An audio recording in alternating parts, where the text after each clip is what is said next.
કોંગ્રેસ કિસાન નેતા પાલ આંબલિયા હવે ખેડૂત અને માલધારીઓની વહારે આવ્યા છે। તેમણે સરકાર પાસે ખેડૂતો અને માલધારીઓ માટે માંગણી કરી છે કે જે પણ ઈજાગ્રસ્ત વિસ્તારો છે, જ્યાં વરસાદ વધારે ખાબક્યો છે અને પાકને જ્યાં પણ વધારે નુકસાન થયું છે, ત્યાં ખેડૂતોની ભરપાઈ કરવામાં આવે। સરકાર તે ભરપાઈ વહેલામાં વહેલી તકે કરી આપે, ખેડૂતોને પૂરતું વળતર ચૂકવે।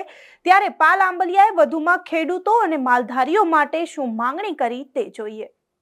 72 કલાકની અંદર પોરબંદર, દ્વારકા અને જૂનાગઢમાં જે આખી મોસમનો વરસાદ 72 કલાકની અંદર પડી ગયો અને એના કારણે વેપારીઓ, ગરીબો, માલધારીઓ અને ખાસ કરીને ખેડૂતોને જે જમીનનું ધોવાણ થયું છે, પાક નુકસાની થઈ છે, આ તમામ વર્ગો માટે રાજ્ય સરકાર તાત્કાલિક સર્વે કરે, અઠવાડિયું 10 દિવસ રાહ ના જોઈ, વરસાદ બંધ થાય અને સર્વેની કામગીરી ચાલુ કરવામાં આવે અને તાત્કાલિક આ વિસ્તારના ખેડૂતોને, માલધારીઓને, વેપારીઓને અને ગરીબ વર્ગને જેને ઘર વખરીનું નુકસાન થયું છે એવા તમામ લોકોને સ્પેશિયલ પેકેજ આપવામાં આવે, વળતર આપવામાં આવે અને ખાસ જૂનાગઢ જિલ્લાના, પોરબંદર જિલ્લાના 5 તાલુકાના લગભગ 65 થી 70 ગામો જે ઘેડ પંથક તરીકે ઓળખાય છે, આ ઘેડ પંથક છે એ છેલ્લા વર્ષોથી આ પરિસ્થિતિમાં છે ને દર વર્ષે 35-40 ગામો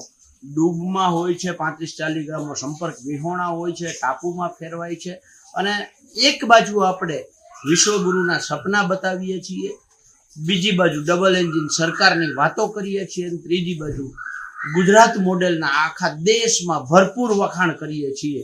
ત્યારે સવાલ એ છે કે આ 45 ગામો દર વર્ષે સંપર્ક વિહોણા થાય છે અને આ જ આપણું ગુજરાત મોડેલ છે। એટલે રાજ્ય સરકારને નમ્ર વિનંતી છે કે ઘેડ વિસ્તાર માટે એક અલાયદું સ્પેશિયલ પેકેજ આપવામાં આવે।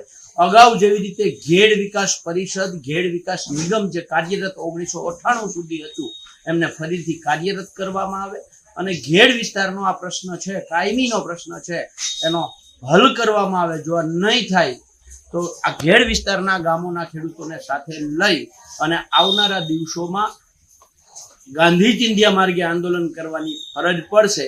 આવી બધી જ માંગો સાથે અત્યારે મુખ્યમંત્રીશ્રીને ઈમેલ દ્વારા પત્ર લખી અને માંગ કરી છે। જો ખેડૂતો અને માલધારીઓને તેમનું વળતર ચૂકવવામાં નહીં આવે તો પાલ આંબલિયાએ સરકાર વિરુદ્ધ આંદોલનની ચીમકી પણ ઉચ્ચારી છે। તો પાલ આંબલિયાએ હવે ખેડૂતો અને માલધારીઓ માટે સરકાર વિરુદ્ધ અવાજ ઉઠાવ્યો છે।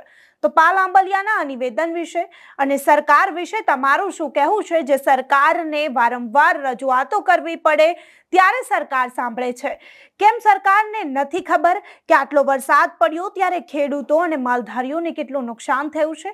કેમ વારંવાર વિરોધ પક્ષના નેતાઓએ સરકારને જગાડવી પડે છે? ત્યારે સરકારને તમારું શું કહેવું છે? પાલ આંબલિયાના નિવેદન વિશે તમારું શું માનવું છે? તમને કમેન્ટ કરી ચોક્કસથી જણાવજો તથા અમારી ચેનલ નિર્ભય ન્યૂઝને લાઇક, શેર અને સબસ્ક્રાઇબ કરવાનું ભૂલશો નહીં। આભાર।